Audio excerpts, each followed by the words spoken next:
Story in the New Testament, which most of you know. Puntahan natin sa Luke chapter 7, verse 41 to 47. Familiar kayo, no? Sa story ng babae na nagbuhos ng pabango sa paanan ni Jesus when he visited the household of Simon. Sabi po dito, babasahin ko. Kasi here's the context. Jesus came into that house para magturo, have a fellowship. Biglang may pumasok na babae. Then nagulat yung mga tao because they know that that woman is an adulteress. Binibenta niya yung sarili niya to earn money. Basically, she is a prostitute. And then he was carrying this alabaster jar, punong-puno ng pabango. Binuhos niya doon sa paanan ni Jesus. Which is worth more than a year of wages. Sobrang mahal. Then, napataas ng kila yung iba, including yung owner ng household, saying, ba't pinayagan ni Jesus mangyari yan? Alam niya naman na maruming babae yan. They were judging this person. But deep inside, these people also know na sila ay makasalanan din. Amen. Ulitin ko. These people who have witnessed the act of that woman also know na makasalanan at meron din silang nagawang kasalanan. But they magnified the sin of this woman. Para somehow maapis yung sarili nila na okay lang yung kasalanan namin kasi mas malaki yung kasalanan nito. Which is very common to us. We fail to look at our sins kasi mas namamagnify yung kasalanan ng iba. Mas binibigyan natin ng emphasis yung kasalanan ng iba, in spite also knowing na meron din tayong pagkukulang sa harap ng Diyos. That's why these Pharisees, they love to cite the sin of the Gentiles, the sin of the taxpayer, the publicans, the prostitute. Kasi para sa kanila, natatakpan ng mga kasalanan ng mga taong to, yung tinatago nilang kasalanan. Which is wrong. Which is a wrong mindset. Kaya gustong-gusto nila na i-magnify yung kasalanan. You see, when Mary Magdalene, hindi nga si Mary Magdalene yata yun, sinabihan na batuhin hanggang mamatay, walang nagbato. Because they know from themselves, may mali rin sila. Now here's 41 to 47. Sabi ni Jesus, may dalawang taong umutang ng pera. Yung isa umutang ng 500 silver coins, 50 naman ang inutang ng isa. Pareha silang hindi makabayad kaya kinakancel na lang ng pautang ang mga dapat nilang bayaran. Sino kaya ang mas magmamahal sa kanya? Sumagot si Simon, palagay ko po yung mas malaki ang utang. Kahit ako Si for example, yung utang ko, bayaran, mamahalin ko talaga yung nagbayad ng utang ko. Araw-araw ko pa yun talagang papasalamatan. So anong point ni Jesus dito? At sinabi ni Jesus sa kanya, tama ang sagot mo. Tapos tumingin si Jesus sa babae at sinabi niya kay Simon, nakikita mo ba ang babaeng ito? Pumasok ako sa bahay mo pero di mo man lang ako binigyan ng tubig para hugasan ang mga paa ko. Pero hinugasan niya ang mga ito ng mga luha niya at pinunasan ng buhok niya. Di ka man lang humalik para i-greet ako, pero siya hindi pa tumitigil ang paghalik sa mga paa ko simula nung pumasok ako. Di mo nilagyan ng oil ang ulo ko pero binuhusan pa niya ng pabango ang mga paa ko. Kaya't sinasabi ko sa iyo, the Lord is telling to all of us, ganyan kalaki ang pagmamahal na pinakita niya kasi pinatawad na ang kasalanan na kahit gaano yun karami. Ibig sabihin, we are able to show forgiveness and love kung tayo mismo ay nakapaghingi na ng tawad at naranasan na natin yung pagpapatawad ng Panginoon. Is that an amen, church? Again, we are just able to forgive. We are just able to forward to others the forgiveness. Kung tayo mismo malinaw sa atin na naihingi na natin ng tawad ang mga kasalanan natin at naranasan natin yung matinding pagpapatawad ng Diyos. Is that an amen, church? So basically, Esau, during the time na hindi sila magkasama ni Jacob, It was not mentioned in the Bible. Walang binanggit. But when you look at the context ng pagpapatawad na ibinigay niya kay Jacob, in the 20 years of being apart from each other, Esau experienced the forgiveness that comes from God. That's why he was able to forgive his brother. Is that an amen, church? At bago ang iba, nakita ko muna ang sarili ko, makita muna natin ang sarili natin, that the Lord was able to forgive us. That's why we are also able to forgive others. Kagaya ng babaeng ito. He showed much love for Jesus because he know how much forgiveness was she able to receive. Because she knows how much sin was she able na magawa. Is that an amen, church? So let us not let go of God's forgiveness and forward it to others. Amen? Mahirap magpatawad kung hindi natin ina-acknowledge yung pagpapatawad ng Diyos sa atin. And church, primarily, this message hit my heart so many times. And I also pray that the Lord is speaking to us. Amen? So to summarize, God allows us to be on the edge because it is a blessing. That we receive victory when we surrender our self-sufficiency to God. Walking on the edge means entering the territory of grace over our lives. That when we receive freedom, when we surrender. Amen? Sa mundo, pag sumuko ka, talo ka. Sa mundo, kapag sumuko ka, bihag ka. Pero sa mata ng Diyos, kapag sumuko ka, matagumpay ka. Sa mata ng Diyos, kapag sumuko ka, malaya ka. Tayo pong lahat ay tumayo. Okay? So this is the conclusion and challenge for all of us.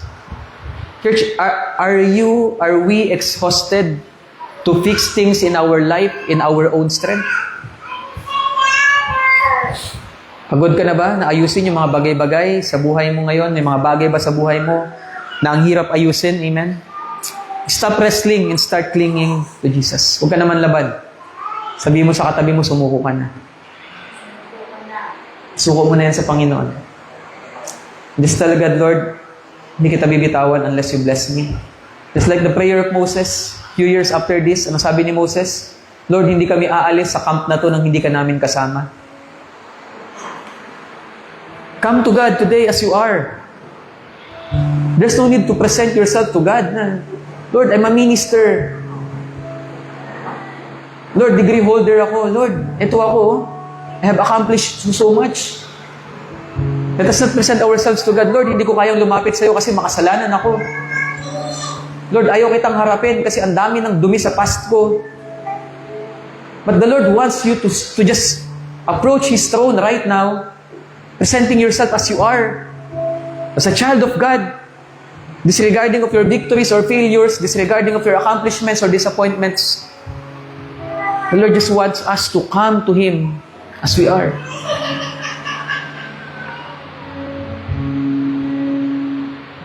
Just like how this lady, this adulteress, this prostitute approached Jesus.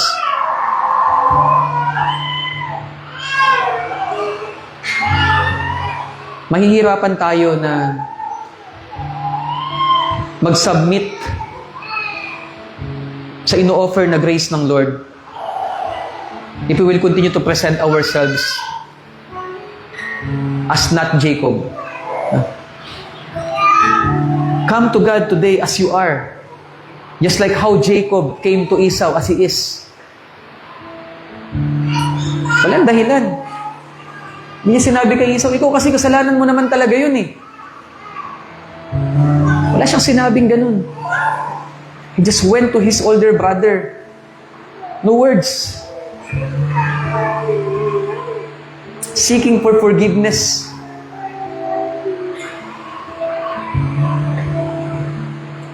Hindi na siya nagsabi na, Esau, kalimutan mo na yung mga kasalanan ko sa'yo. Mas mayaman na ako sa'yo ngayon. Ito, bayad ko sa'yo. May sinabi kay Esau na, Esau, kalimutan na natin yung away natin ha. Total, pareho naman tayong pinagpala.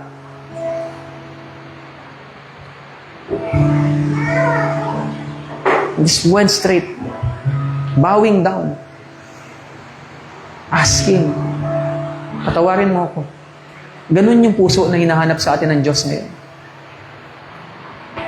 Because it's really hard to love and forgive hanggat hindi natin nakikita at nararanasan yung pagpapatawa din sa atin ng Panginoon. So if you're in this point of your life na nasa edge ka, hindi mo na kaya, embracing so many identities, roles, being trapped in your past or disappointments, just come as you are to God. Because He is willing to transform us towards a holy destiny through the blood of Jesus Christ. Walang ibang makakapagligtas sa atin kundi ang Panginoon lang. So let us surrender our self-sufficiency and flaws to God and receive His blessing, His grace, and walk in His authority and purpose.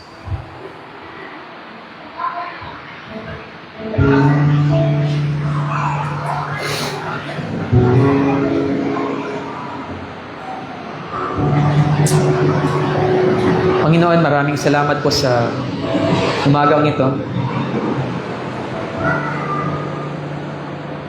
Panginoon, patawarin niyo po kami sa mga pagkakataon that we become self-sufficient.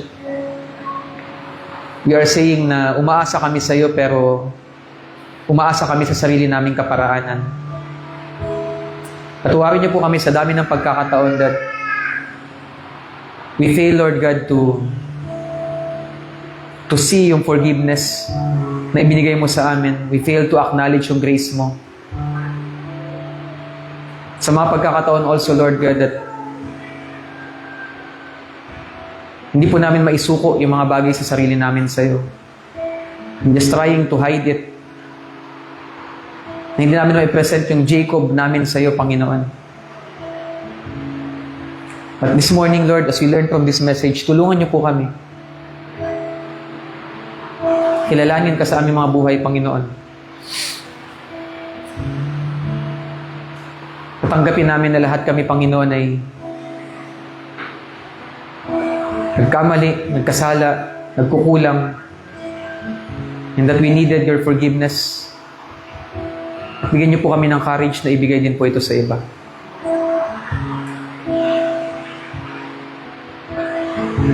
Maraming salamat, Ama, that you are allowing us to be on the edge sometimes and see this as a blessing and a bridge to your grace.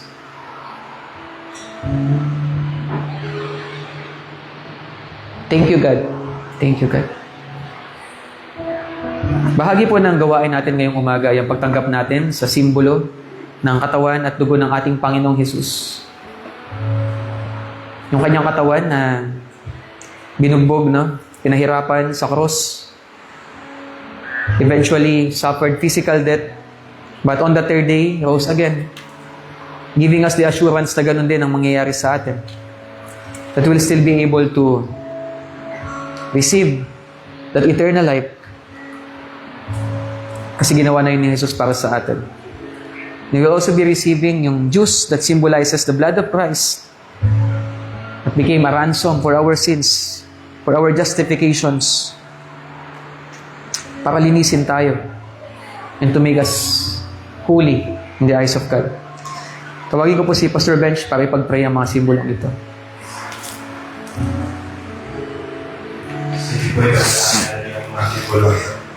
Pakilang Diyos, Swami naman, nagpapasalamat po kami muli sa pribilegyo na ibinigay mo sa amin, Panginoon. Yung pagubili ng mga na iniwan niya sa amin, Panginoon. Sinabi niya sa mga sipulo niya, sa mga apostol, na ito yung gawin ninyo upang pag-alala sa akin.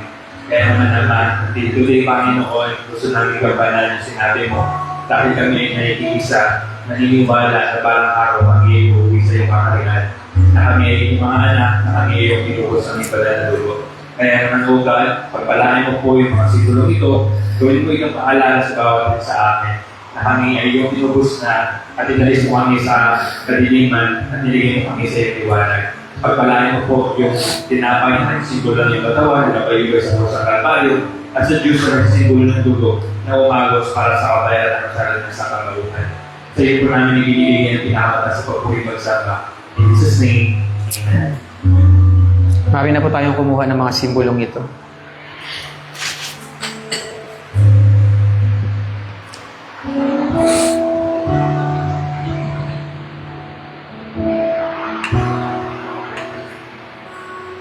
Sige po.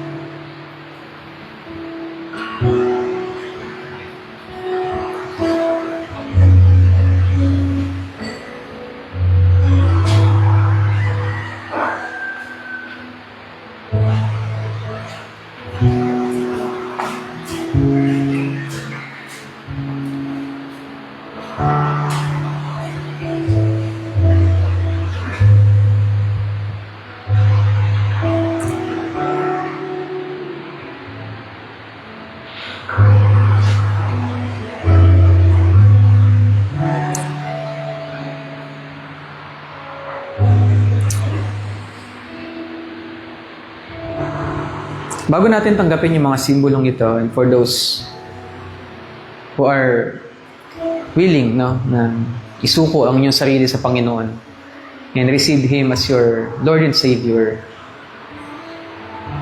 I will lead you in prayer. Hindi ito yung panalangin na makakapagligtas sa inyo. Hindi po porket binigkas nyo ito, maliligtas kayo.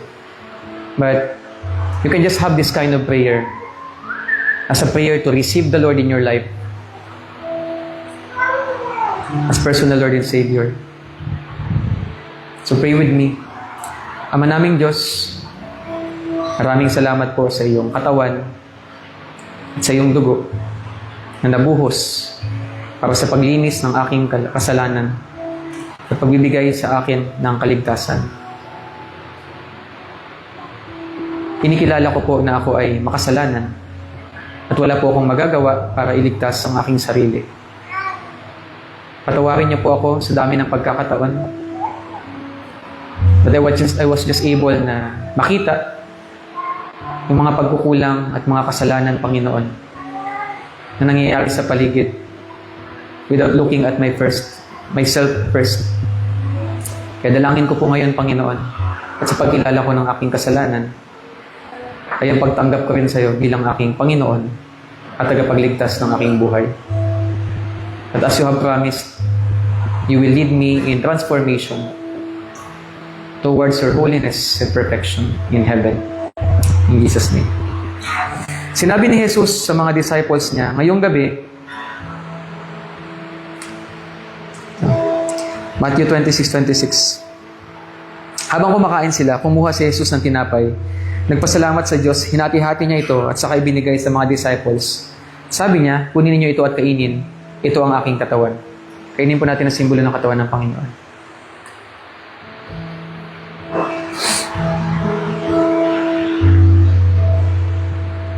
Tapos kinuha niya ang mga baso ng alak. Nagpasalamat siya sa Diyos at ibinigay sa kanila. Kayong lahat, inumin niyo ito, sabi niya. Ito ang dugo ko na nagpapatunay na totoo ang pangako ng Diyos sa inyo. Binuhos ang dugo ko para patawarin ang kasalanan ng marami. Inumin po natin ang simbolo ng dugo ng Panginoon.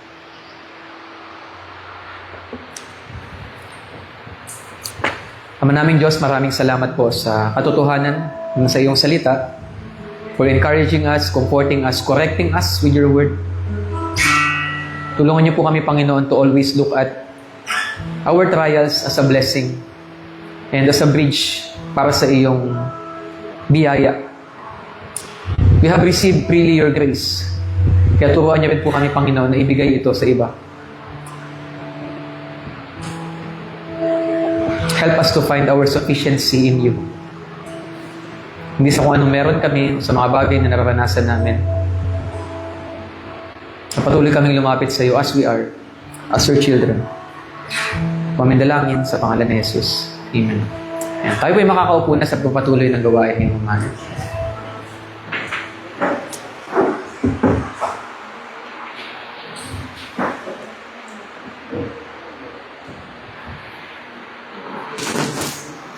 Sabi.